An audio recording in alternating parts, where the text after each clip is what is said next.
সনাতন ধর্ম থেকেই ইসলাম ধর্মের উৎপত্তি। রাবণের বোন শূর্পণখার বংশধরই বর্তমানে মুসলিম নামে পরিচিত। শুনে অবাক হলে নিশ্চয়ই, প্রমাণ সহ কথা বলবো আজ।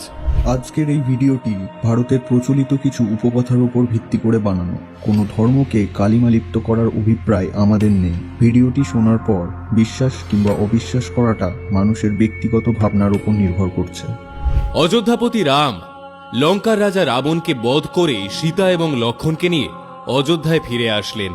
রামায়ণ শেষ হলো, রাক্ষস বংশের নাশ হলো, কিন্তু বেঁচে রইল শূর্পণখা। এই শূর্পণখার নাক কেটে দিয়েছিলেন লক্ষণ। নাক কেটে যাওয়ার ফলে অপরূপ সুন্দরী শূর্পণখা কারুর সামনে মুখ দেখাতে পারলেন না। তিনি শুক্রাচার্যের আশ্রমে উপস্থিত হয়ে গুরুদেবকে সমস্ত ঘটনা খুলে বললেন। গুরুদেব সবটা শুনে শূর্পণখাকে নিজের আশ্রমে থাকতে দিলেন।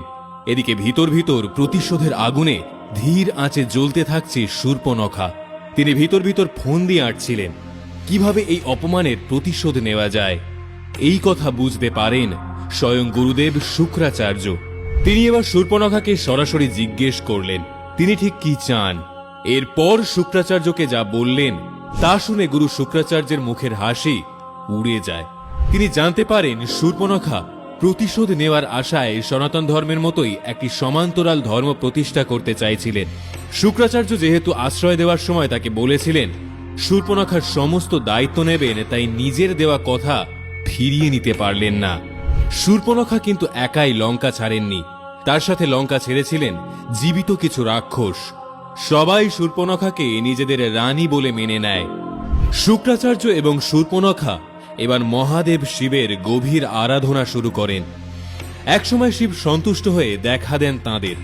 তিনি শূর্পণখাকে নিজের প্রতিরূপ হিসাবে একটি শিবলিঙ্গ দেন এবং তাঁদের বলেন এই শিবলিঙ্গে যদি কোনো সনাতন ধর্মের মানুষ একবার জল ঢালেন তাহলে সেটাই হবে বাকি জীবিত রাক্ষসদের শেষ দিন।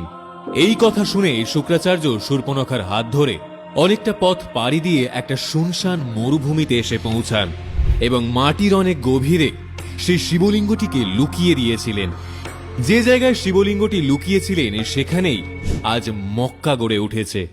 আর শূর্পণখার সঙ্গীরা সবাই মুখে কাপড় ঢেকে নিজেদের রানীকে সম্মান দিতে শুরু করলেন। বলা হয় শূর্পণখার সঙ্গীরা আজ মুসলিম নাম নিয়ে এই পৃথিবীর বুকে বেঁচে আছে। এই ধর্মের মেয়েরা বোরখা পরে শূর্পণখাকেই আসলে সম্মান প্রদর্শন করেন। আর ওদিকে শুক্রাচার্যের আশীর্বাদে তারা যেহেতু নতুন জীবন পেয়েছিলেন, তাই তারা শুক্রবারের দিন বিশেষ মন্ত্র